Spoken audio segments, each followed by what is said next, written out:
Je vais laisser la parole à Julien Deséchos de la revue Sans Transition pour ouvrir cet échange avec vous. On est ensemble jusqu'à 21h pile, 40 minutes d'échange avec Francis Allais.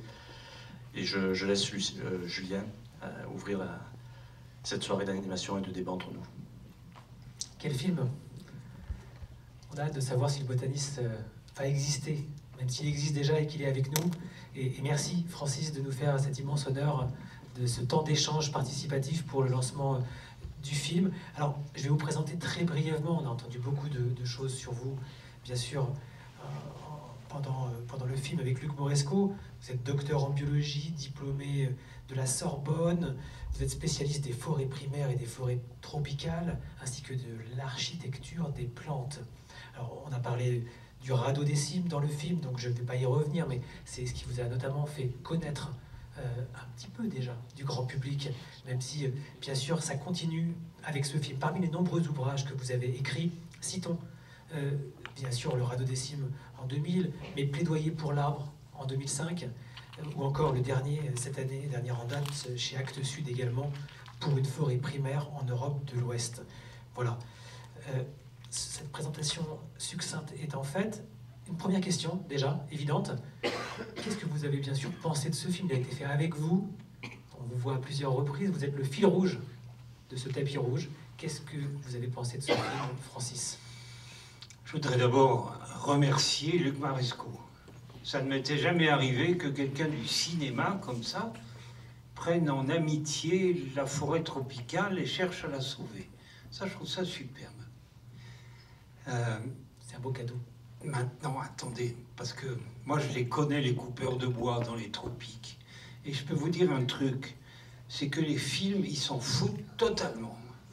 Essayer de lutter contre eux avec des événements culturels comme celui-là, ça va pas marcher, parce que ça les intéresse pas, et que ils se sentent pas concernés. Alors, je crois que j'ai beaucoup aimé le film, mais je crains que ça ne serve pas à grand-chose. Alors, peut-être que le botaniste, lui, servira à quelque chose s'il finit par éclore. Mais en attendant, est-ce que vous pouvez nous rappeler déjà, pour éclairer la salle aussi, une forêt primaire? Qu'est-ce que c'est finalement? Parce que là, on en a vu beaucoup dans le film, mais on en voit beaucoup. On en voit énormément. Mais qu'est-ce que c'est et quelle différence avec une forêt de type plantation, comme on trouve ici, notamment sur le territoire, sur Provence-Alpes Agglomération, dont plus de la moitié est recouvert d'arbres? Alors, j'entends souvent les gens de la filière bois dire « En France, il n'y a pas de souci, il y a de plus en plus de forêts ». Je voudrais m'élever contre ça, parce que ça veut dire qu'ils mélangent les vraies forêts avec les plantations d'arbres. Et ça n'a rien à voir. C'est complètement différent. Je dirais c'est presque l'opposé l'un de l'autre. Une forêt, une vraie forêt, c'est des quantités d'espèces d'arbres. Et il n'y a pas deux arbres du même âge, puisqu'ils germent spontanément. La forêt, elle est là pour durer. Donc le stock de carbone qui est dans tous ces troncs, c'est là pour rester. Et puis, quand un arbre meurt, ce qui lui arrive comme à tout le monde, il tombe, on laisse le bois sur le sol, et donc les minéraux que l'arbre a passé sa vie à sortir du sol, eh bien, ils vont retourner au sol. Touchez du doigt la différence avec une plantation. Il y a une espèce. Et tous les arbres ont le même âge, puisqu'on les plante tous en même temps. En outre, tout ça est destiné à être exploité. Ça mène forcément à des coupes à blanc dont nous avons tous profondément horreur. Enfin, moi, ça me révulse, ça. Un point important des plantations d'arbres, c'est que, enfin, je ne sais pas si vous en avez visité, il n'y a pas de vie. Il n'y a pas de vie, puisqu'il n'y a qu'une espèce d'arbre. Donc, il y a très peu de prédateurs de cette espèce-là. Et donc, il y aura très peu d'animaux. C'est des forêts silencieuses et assez sinistres. Mais je crois qu'il ne faut pas vraiment les appeler forêts. Plantation d'arbres et forêt, c'est deux choses différentes. Je n'ai rien contre les plantations, hein, parce qu'on aura toujours besoin de bois et que c'est le meilleur moyen d'en fabriquer très vite. Ce que je ne supporte pas, c'est qu'on essaye de nous faire prendre ça pour des forêts. Il y en a qui me disent « Mais pourquoi tu rouspètes? On a coupé des arbres, ok, mais on en a remis d'autres, donc c'est pareil. » Donc c'est pas pareil. Non. Et les rôles sont différents. Ouais. Voilà, donc il y en a une qui se rapproche plus de l'agriculture, vous me le disiez Alors, en préparant cette rencontre. Effectivement, ça devient de l'agriculture. Oui, parce que, comme je l'ai dit, les minéraux sortent avec les grumes de bois, et donc ils sont obligés d'en remettre. Il y a des intrants, exactement comme dans l'agriculture industrielle, et même c'est pas assez connu, ça, des choses dangereuses comme le glyphosate, que les agriculteurs ne mettent plus volontiers. Eh ben, en forêt, aucun problème, c'est arrosé de glyphosate. Non, c'est pas la même chose, voilà. Donc forêt tropicale, forêt européenne, ce ne sont ça, pas non plus les mêmes choses. Je vais essayer de résumer ça très vite. Forêt tropicale, forêt tempérée, disons. Eh bien, le point essentiel, c'est les contraintes. Chez nous, ici, les contraintes, c'est l'hiver, c'est le froid, c'est la neige, c'est la glace. Bon, rien de tout ça dans les tropiques, n'est-ce pas? Donc on a longtemps pensé que les forêts tropicales n'avaient pas de contraintes, qu'il faisait toujours chaud et humide et bien lumineux, etc. Sans contrainte. On a longtemps pensé ça. Et donc, comme il n'y a pas d'évolution sans contrainte, moi on m'a enseigné, c'est presque honteux de le dire, mais on m'a enseigné qu'il n'y avait pas d'évolution dans les forêts tropicales, puisqu'il n'y avait pas de contraintes. Bon, en fait, il y a d'énormes contraintes, encore plus fortes que l'hiver, la glace et le froid. C'est les contraintes que les êtres vivants exercent les uns sur les autres. Et je peux vous dire que c'est extrêmement fort. Voilà, alors les contraintes sont là et l'évolution, elle est beaucoup plus rapide que dans nos forêts à nous. Et c'est une des raisons pour lesquelles il y a tant d'espèces dans ces forêts tropicales. On croit souvent que les arbres sont plus hauts que les nôtres. C'est pas vrai, parce que les plus grands arbres du monde, ils sont pas dans les tropiques. Ils sont sur la côte pacifique des États-Unis, en Californie, avec les séquoias, et puis en Australie, dans la partie sud de l'Australie, qui a un climat à peu près comme ce qu'on a ici, avec les grands eucalyptus. Donc les plus grands arbres ne sont pas tropicaux. Voilà, la vraie différence, c'est le niveau de biodiversité. Pour une espèce que vous avez dans les forêts tempérées, comptez 100 espèces dans les forêts tropicales. Et alors tout ça, c'est en lutte perpétuelle, et ça représente les contraintes de ces forêts-là. Une chose très curieuse, c'est qu'il n'y a pas de saison. Il n'y a pas de saison, n'est-ce pas? Si vous êtes au niveau de l'équateur, tous les jours de toute l'année, il y aura la même longueur de journée, et ça sera la même chaleur humide, etc. Bon, comme il n'y a pas de saison, les arbres de la même espèce, ils ne fleurissent pas en même temps. Ici, quand vous voyez un cerisier en fleurs, vous pouvez être sûr que tous les cerisiers sont en fleurs, parce que tout ça est réglé par les saisons. Pas de saison, donc les arbres font chacun leur rythme, chacun pour soi, et ça va même plus loin que ça. Vous montez en haut d'un grand arbre. Nous savons maintenant que les grands arbres, ce n'est pas un individu, c'est une colonie d'individus.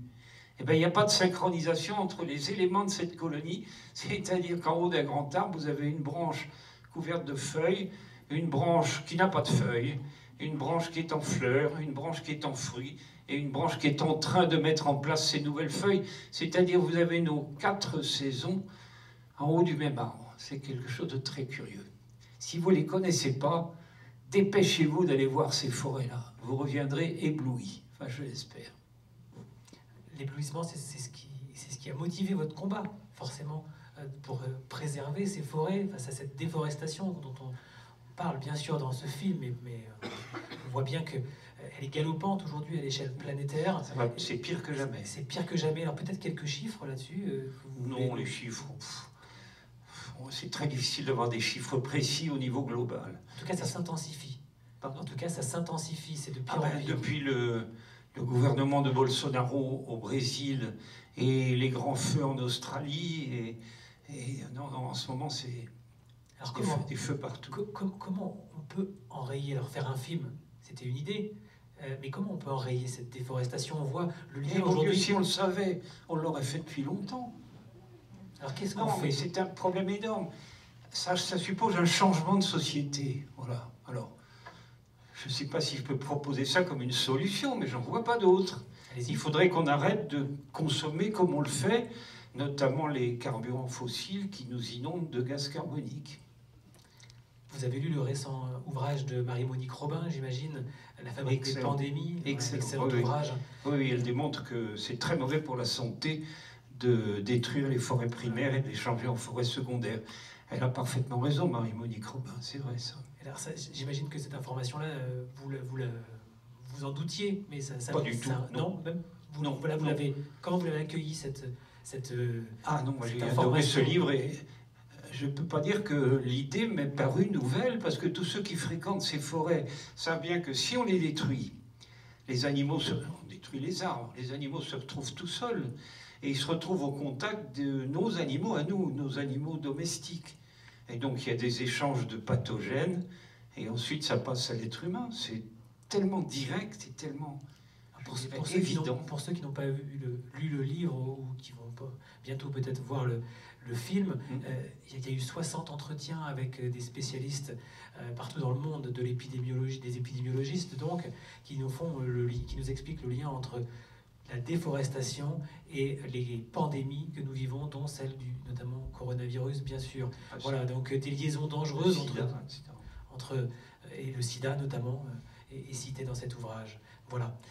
N'y a-t-il pas un paradoxe, cher Francis, entre écologie et préservation des forêts? D'un côté, on veut du bois énergie, on veut de la construction bois écologique, mais on pratique en même temps cette monoculture que vous évoquiez tout à l'heure, notamment avec des conifères. On a tendance à la planter un peu partout. Quel regard vous portez sur ce paradoxe? Eh bien, j'ai bien compris comme vous que nous avions besoin de bois. Eh bien, il faut taper dans les plantations, puisque c'est à ça qu'elles servent et qu'elles n'ont aucun intérêt écologique. Ce qui me choque, vous voyez, c'est que on continue à faire des plantations et on continue en même temps à exploiter les vraies forêts. Ça me paraît une contradiction. Les plantations, eh bien, c'est à ça qu'elles devraient servir. Il faudrait finalement n'utiliser que les plantations pour le bois et préserver les vraies forêts. C'est pas exactement possible parce que dans les plantations, il y a très peu d'espèces. Et il y a des espèces de bois qui ne se trouvent qu'en forêt. Mais enfin, ça diminuerait considérablement la prédation sur les forêts. Voilà. Ça, c'est une voie vraiment concrète. Oui. Et puis je vois pas la difficulté. Ah, pourquoi on le fait pas? Il n'y a pas de difficulté. Exploiter les plantations, ça me paraît tout ce qu'elles méritent. Comment vous gardez la foi? Et ce sera la dernière question avant de vous passer la parole à la salle. Bien sûr, préparez vos questions aussi. Comment vous gardez la foi, ou pas, face à la montée de cette déforestation dans le monde? Vous parliez de résilience des arbres. Vous me disiez, le jour où les humains auront disparu, les arbres seront toujours là. Bien entendu. Mais c'est nous qui sommes fragiles, c'est pas les arbres. Attendez, un arbre, c'est très difficile à tuer. Alors mes collègues forestiers me disent, mais tu dis des bêtises, il suffit de prendre une tronçonneuse, de couper l'arbre à la base, il est mort. Non, désolé, il n'est pas mort. Parce qu'il reste d'un côté la souche qui est toujours vivante et qui va donner des centaines de drageons, et puis il y a le tronc qui tombe comme ça. Et si on le laisse au sol, il y aura des rejets qui vont pousser tout le long de ce tronc, le tronc va finir par disparaître et il va rester une ligne parfaitement droite de jeunes arbres. Ah, vous avez voulu couper cet arbre, vous vous retrouvez avec 150 arbres. Non, c'est très difficile de tuer vraiment, et pas seulement les arbres. Hein. Les plantes sont beaucoup plus résilientes que nous. Un être humain, c'est très facile à tuer, puisqu'on a des organes vitaux. Ça, c'est vraiment un point faible. Non, je suis beaucoup plus optimiste que vous concernant l'avenir des plantes. Les plantes sont là depuis bien plus longtemps que nous, et elles nous survivront sans aucun doute. C'est le moment de vous passer la parole. Est-ce que vous avez des questions dans la salle pour continuer le débat et l'échange de manière participative? Levez la main, s'il vous plaît, on va vous passer... Moi j'en ai une, en fait. J'ai le micro et j'en ai une. Ça tombe bien. Il y a l'heureuse coïncidence, c'est qu'aujourd'hui est paru le Libération. Vous avez une interview, vous avez 2 pages dans Libération. Oui. Il faudrait que je le lise, je ne l'ai pas eu. Et donc nous l'avons lu hier soir et vous parlez d'un projet que vous vous avez planifié sur donc, la création d'une forêt primaire. Ah oui, oui, voilà. oui. Donc, bon, malgré que vous en parliez dans l'article, je voulais avoir votre sentiment sur comment évolue le projet, quelles sont les réticences auxquelles vous êtes confrontés, quels sont les encouragements. Oui, très volontiers. Je voudrais d'abord le résumer. Je vous en prie. Moi, toute ma vie, j'ai travaillé dans les forêts primaires des tropiques et c'est absolument inoubliable. Je rentre en Europe, mais tout le monde le sait bien, on n'a plus de forêts primaires ici. Qu'est-ce qu'on a? Des forêts secondaires, c'est-à-dire que la canopée est complètement déstructurée, les arbres sont petits, trop nombreux, trop serrés, trop fins, et puis la chasse a tué la faune depuis très très longtemps.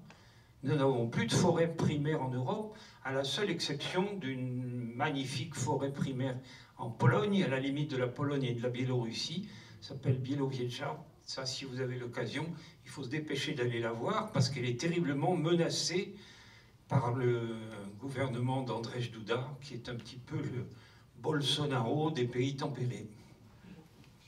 Il faut se dépêcher alors.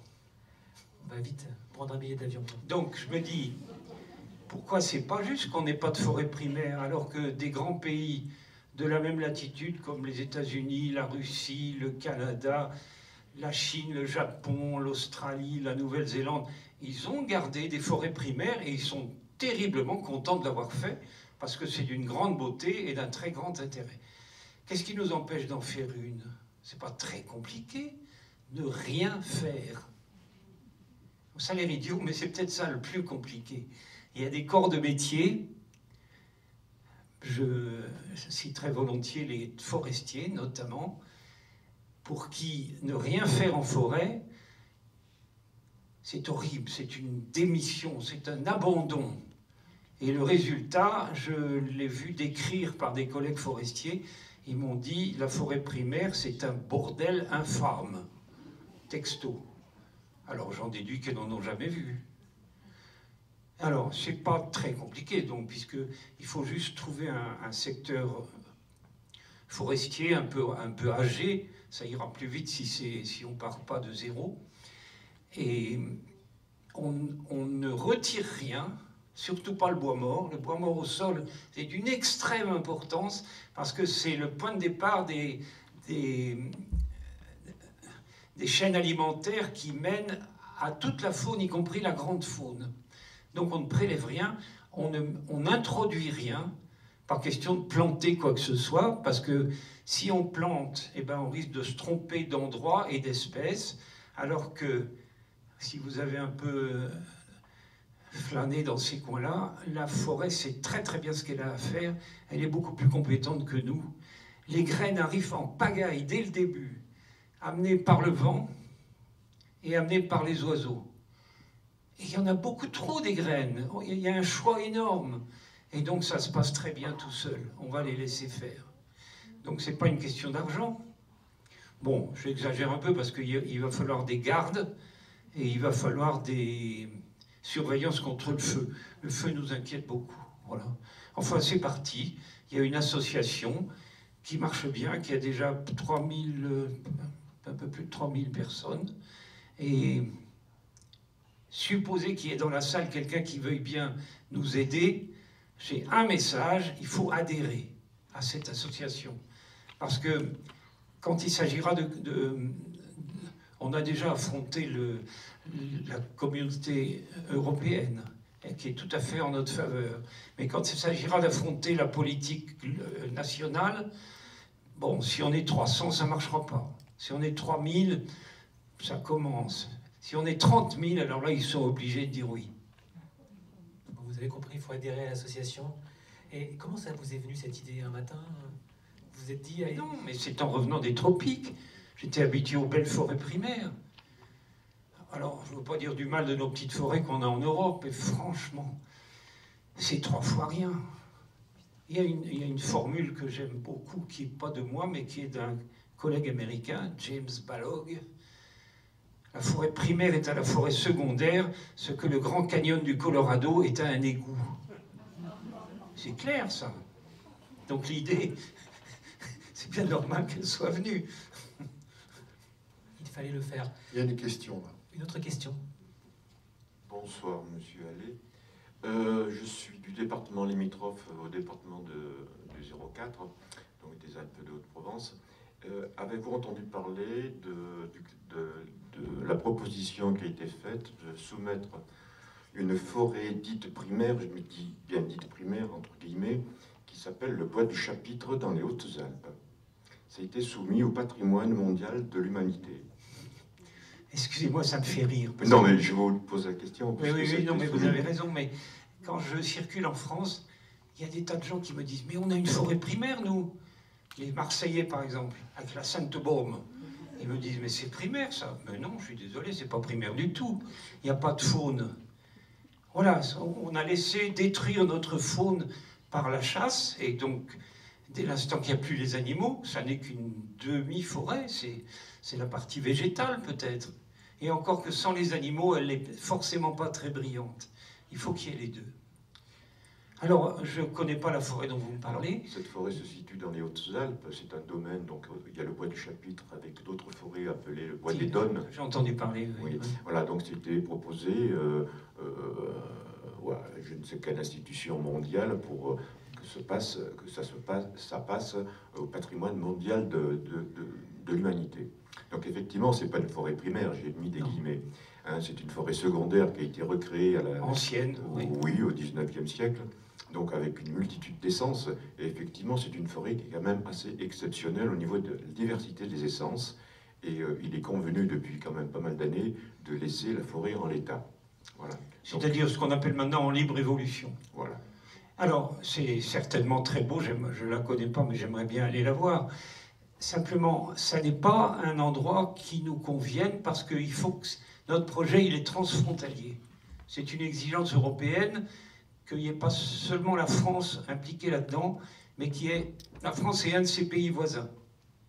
Donc on a 5 pistes, la Belgique, le Luxembourg, l'Allemagne, la Suisse, l'Italie peut-être, et en tout cas l'Espagne, voilà. Donc ça va être transfrontalier. Les Bretons me disent, viens faire ça chez nous, on te garantit qu'on va sauver la forêt primaire. Oui, mais c'est pas frontalier du tout, la Bretagne. Ils me disent, mais si, c'est frontalier avec la France. D'autres questions? Bonjour, je voudrais savoir ce que vous pensez de la création de forêts de Miyawaki, s'il vous plaît. Ah, c'est très intéressant. Alors, j'appellerai pas ça des forêts parce que ce sont des plantations.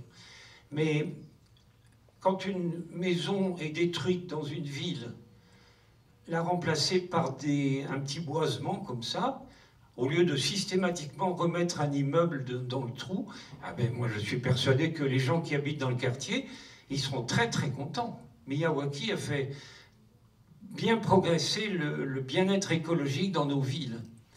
C'est une très très bonne idée. Mais forêt, ça me gêne un peu. C'est trop petit et tout est planté, puis il n'y a pas d'animaux. J'ai une définition assez ambitieuse de la forêt.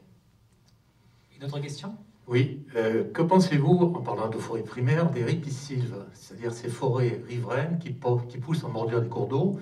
On en a pas mal d'exemples ici, en bordure de Durance et du Verdon. Dans la mesure où il y a un certain nombre de barrages qui ont été mis en place, ces forêts s'installent spontanément sur les rives et sont constituées de nombreuses essences qui se sont installées spontanément.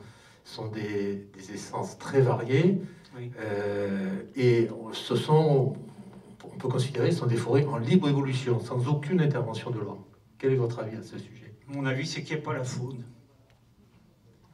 Alors, c'est des forêts très intéressantes. J'ai commencé à approcher celles qui bordent le Rhin. C'est effectivement très, très intéressant. Seulement, c'est tout de même à la merci de crues exceptionnelles. Et ça emmène les arbres. Les forêts, les ripisylves, comme vous dites, les forêts alluviales, elles ne sont pas stables. Parce qu'une fois par siècle, tout d'un coup, le fleuve emmène tout. On repart à zéro. Mais ça ne peut pas durer très longtemps, à cause des crues. Ce n'est pas une critique, c'est des forêts très intéressantes. Je regrette simplement de constater qu'il n'y a pas d'animaux là-dedans. Enfin, très très peu. Des castors, oui. Alors, une question, on sait qu'en matière de réchauffement climatique, on a les premières traces dans les carottes de glace des peuples sumériens qui ont généralisé l'agriculture. Et je crois avoir lu quelques scientifiques, dont Daniel Nahon, un scientifique du CEREJ Aix-en-Provence, qui dit finalement, dans les forêts primaires, ce qu'on considère comme forêt primaire, avec un terme qui est communément utilisé dans le grand public, qui n'ont pas été impactés par l'homme, on voit dans le film là, qu'on vient de visionner, qu'il y a des peuples autochtones qui habitent. Et est-ce que finalement la vie de ces peuples, de ces tribus, elles n'ont pas fait évoluer, c'est-à-dire est-ce qu'il n'y a pas eu une évolution commune entre la faune, ces peuples et la forêt? C'est bien possible.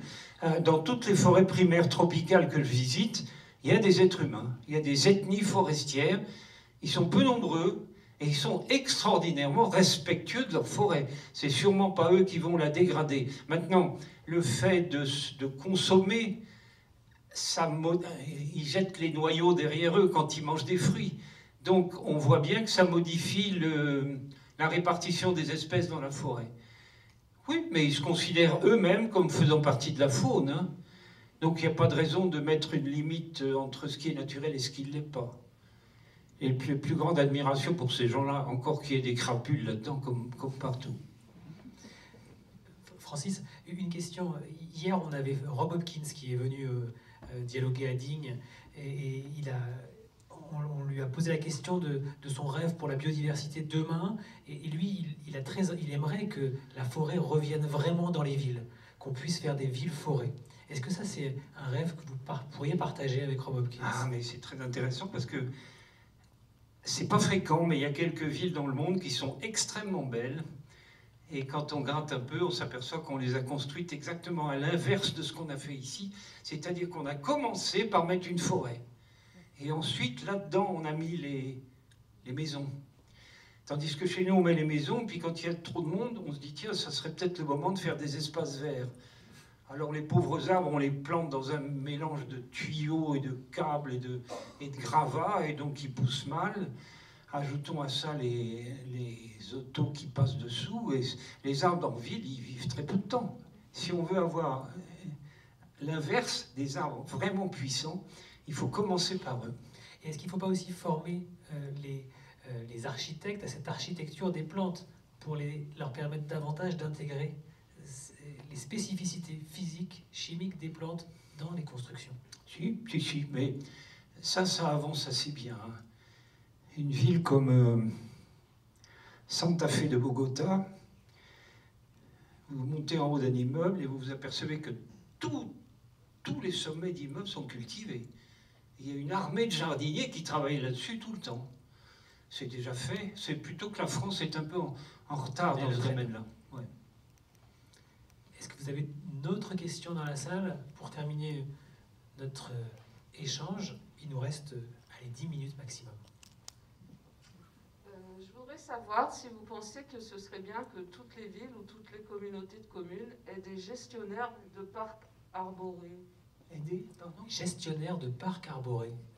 Est-ce que ce serait bien? Ils en ont pas? Non. Bah alors ça me fait peur pour les parcs arborés, parce que s'il n'y a pas quelqu'un qui s'en occupe, ça se termine mal. J'ai l'impression, enfin là où j'habite, Montpellier, il me semble qu'il y a des gens qui surveillent ça. Il y a des villes où il y a des gestionnaires. Oui, voilà. Ah ben, il est évident que les espaces verts en ville, il faut les surveiller de très près. Avec un autre regard que celui qu'on mettait sur les arbres ces dernières années. Ah ben si c'est un regard d'abattage et de commerce, ça ne marchera pas. Il y a beaucoup de manières de regarder les arbres. Et la manière respectueuse, elle fait des progrès. Je crois qu'il y a une vraie raison d'optimisme. Mais c'est lent. C'est lent parce que, par ailleurs, il y a toute une armée qui représente ce qu'on appelle la filière bois et qui n'ont qu'une envie, c'est de continuer à exploiter les forêts. Alors, on a besoin de bois, je suis entièrement d'accord, mais on a déjà parlé de ça. Une question, Nicolas? Oui, en parlant d'arbres, on a beaucoup parlé des arbres ces dernières années. Il y a pas mal d'ouvrages qui sont sortis sur la sensibilité des arbres, une vue assez anthropocentrique, finalement, ou pas. Et pourquoi anthropocentrique? Parce qu'on rapporte des sentiments humains à des plantes. Alors, c'est pas votre avis. Je suis un peu provocateur. Mais non, ma question n'était pas là. C'est arbres et forêts. Aujourd'hui, il y a quand même une prise de conscience. Oui, oui. On a une sensibilité, on le voit, nous, entre oui, sur le c'est territoire. vrai, c'est vrai. On n'abat plus des arbres en ville comme on les abattait autrefois, peut-être. Il y a des associations qui se créent pour protéger les arbres. Oui, et les gens sont furieux quand on les abat sans leur dire. Oui, oui, oui. Et pourtant, on n'a pas le sentiment qu'il y a la même mobilisation sur la forêt. Il y a des mobilisations sur l'arbre en tant qu'individu. On revient à la forêt qui cache l'arbre. Ouais. Mais sur la forêt en tant qu'entité, on a l'impression qu'il n'y a pas la même mobilisation. Ah, c'est très subjectif, hein, c'est très, très personnel. Mais attendez, moi je constate des mobilisations ponctuelles en cas de coupe à blanc. Ah, voilà, oui. Les gens sont furieux, furieux. Oui, oui. Eh bien, c'est déjà ça. Voilà. Déjà ça, ouais. Et ça, l'ONF est bien obligé d'en tenir compte. Donc on sent qu'au niveau de la sensibilisation, on a davantage de sensibilité ces dernières années quand même. Ah, mais sans aucun doute, mais ça vous aura pas échappé, vous l'avez dit, une avalanche de livres, de films et d'ouvrages sur les arbres et les forêts. Jamais le public en France ne s'est autant intéressé aux arbres et aux forêts. Est-ce que l'espoir, il est là, Francis Allais? Mais sans aucun doute, oui. Oui, moi, je constate que... Mais attendez, une soirée comme celle-ci, il y a 30 ans, il serait venu personne. Et dans 30 ans, peut-être que ce sera plein. Oui, il serait venu personne, mais je m'excuse, mais ce qui se passe ce soir, c'est dit dans le film. Et ce soir, les gens qui sont là, ce sont tous des gens qui sont concernés. C'est-à-dire que malgré tout le travail qui est fait, nous n'arrivons pas à attirer dans les salles un public qui est beaucoup moins concerné par le sujet.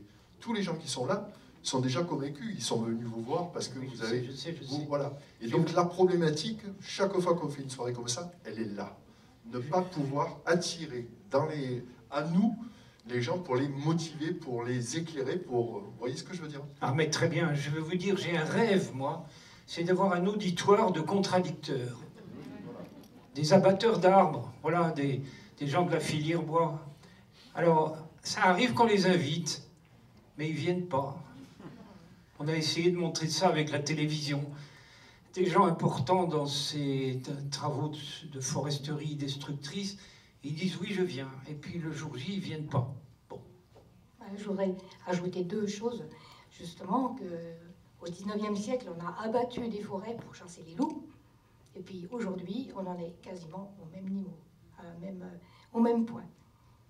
Dans les Alpes de Haute-Provence, il y a encore des zones qui ont été défrichées pour que les loups ne viennent pas attaquer les troupeaux. Et puis mon deuxième point, c'est, je regrette, on a parlé d'abattre des forêts, la forêt plantée, ok, mais il faut dire aussi qu'il y a une contradiction entre les communes qui font abattre une forêt pour y faire un parc solaire, ou mettre des éoliennes, faire des pistes, etc. Donc on détruit de la forêt, de la belle forêt, et c'est complètement contradictoire parce qu'ils disent, bah oui, mais vous voulez des énergies renouvelables, donc il faut mettre des panneaux solaires, il faut mettre des éoliennes, mais on détruit les milieux naturels, et on détruit des forêts. J'ai des exemples vraiment tout près ici, hein. Puis il y en a partout en France, et sûrement ailleurs. C'est des tentatives, hein, c'est pas encore au point du tout. Attendez, je reviens sur l'histoire des loups. Il y a un truc qui m'intéresse beaucoup, c'est que en France, globalement, on a peur des loups et on les aime pas. En Italie, les loups ne posent aucun problème. Et ben, vous savez quoi ? Un petit peu quand même, mais bon, ils ne les gèrent pas de la même façon. C'est dans la manière dont on élève les petits. Ici, on leur raconte le chaperon rouge. Et donc, ils ont peur des loups, c'est bien normal. En Italie, c'est la louve qui a nourri de son lait Rémus et Romulus. Donc les Italiens, ils aiment bien les loups, voilà. C'est pas plus que ça. Moi, quand je dis à mes amis, je vais en Italie ou en Espagne, ou ici dans les Monges pour voir les loups. Oui, ben, on en voit aussi. Hein. Et puis même ici, donc dans les Monges, mes amis me disent, ah ouais, mais tu fais gaffe qu'ils ne te mangent pas. Hein. Une dernière question pour conclure, peut-être Francis. Vous parliez de comment on élève nos enfants. La question de l'école, parce que forcément, moi j'ai envie de conclure sur l'école. Comment on peut imaginer que demain des enfants protégeront les arbres quand il n'y en a pas dans la cour d'école? Comment on peut imaginer qu'ils puissent être sensibles aux arbres quand ils n'ont pas le droit de grimper aux arbres? Comment on peut les sensibiliser à la nature enfermés entre quatre murs? Ça c'est quand même un vrai sujet. Comment on renverse cette table? Moi, quand j'étais à la finalement. petite école, il y avait des arbres dans la cour d'école et on grimpait dedans. Oui, bon, c'est pas sans danger, c'est vrai. Mais si on ne s'habitue pas à la proximité du danger à cet âge-là, eh ben, quand on est adulte, on tombe sur le danger et qu'on ne connaît pas du tout. Et là, ça risque de se terminer très mal. Je trouve que l'éducation nationale ne fait pas bien son métier dans cette affaire-là, parce qu'on ne parle pas assez des... Vous m'avez un peu rassuré tout à l'heure en me disant qu'il y avait ça à nouveau dans les programmes. Mais les petits, je vois qu'on ne leur parle pas beaucoup des arbres et des forêts, sauf s'ils ont la chance de tomber sur un enseignant. Mais alors il fait ça à titre personnel, c'est pas dans les programmes. Et pourtant, les enfants, ils n'ont qu'une envie, c'est d'apprendre à ce niveau-là. Ouais, ça marche très très bien. On est dans la semaine de la fête de la science et on fait que ça, hein, on va dans les écoles. Attendez, il y a une question. Chacun son tour, madame, s'il vous plaît.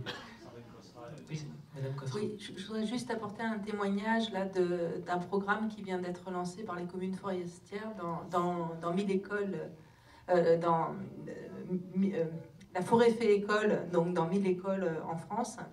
Et bon, on a le plaisir d'avoir inauguré tout récemment à Seine-les-Alpes, au regroupement pédagogique CM1, CM2 de Seine-les-Alpes et Solonay, donc une première classe, et puis récemment à Notes aussi. Et donc c'est un accompagnement, donc c'est une parcelle communale qui est mise à disposition, un agent de l'ONF qui accompagne l'enseignant, et ils font un programme sur toute l'année, et les CM1, CM2 en plus confient la parcelle au CM1, CM2 de l'année qui suit. Et je pense, pour moi c'est beaucoup d'espoir que ce programme, et si des personnes ici ont la possibilité de s'engager, soit des personnes de l'ONF, soit des enseignants, soit des communes, et ben, je pense que c'est important d'essayer de faire communiquer tout ce monde au profit de cette pédagogie des forêts. Il y a une vraie raison d'optimisme là. Moi j'ai été contacté par l'ONF, ils m'ont demandé de collaborer à un guide pour les écoliers, et on va leur apprendre à planter des arbres. Ah, je trouve ça superbe. Mais en attendant, je me réjouis de l'initiative du maire de Bordeaux qui replante des arbres dans les cours d'école. Et les petits, non seulement ils auront le droit de monter, mais on va leur apprendre à monter. Ça, c'est une belle initiative. Une dernière question très rapidement, madame. C'est juste pour rebondir sur ce que disait Nicolas tout à l'heure, en termes de provocation, en quoi les plantes sont sensibles? En quoi les plantes sont sensibles? On revient sur la sensibilité. Sensible? Oui. Vous rigolez ou quoi? Non, mais je veux une réponse. Bon, je veux une réponse, d'accord. Alors, vous faites germer la graine d'un arbre dans une enceinte opaque, avec juste un trou. Eh bien, la plante, elle va se diriger vers le trou. C'est bien normal, elle a besoin de lumière. Eh bien, donc elle est sensible à la lumière, n'est-ce pas? Si elle n'était pas sensible à la lumière, elle partirait n'importe où et ça ne pourrait pas marcher. Alors, je ne sais pas si vous connaissez la plante qui danse. C'est une plante assez peu connue qui vient de Chine tropicale. Et ce n'est pas un arbre, c'est un petit trucot comme ça. Vous faites du bruit, vous tapez dans les mains ou chantez fort. Eh bien, elle danse. Les feuilles bougent comme ça. Donc, elle n'a pas d'oreille. Mais de toute évidence, elle a des récepteurs d'ondes sonores puisqu'elle réagit au son. Voilà. Le goût, attendez, j'ai encore une, parce que sans ça, il va croire que j'ai... Le goût, il y a des plantes carnivores à qui vous soumettez un morceau de craie, par exemple.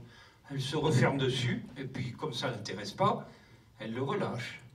Vous remplacez ça par un vermisseau ou une mouche, elle se referme dessus, et là ça ne s'ouvre pas, elle est mangée. Donc il y a un choix.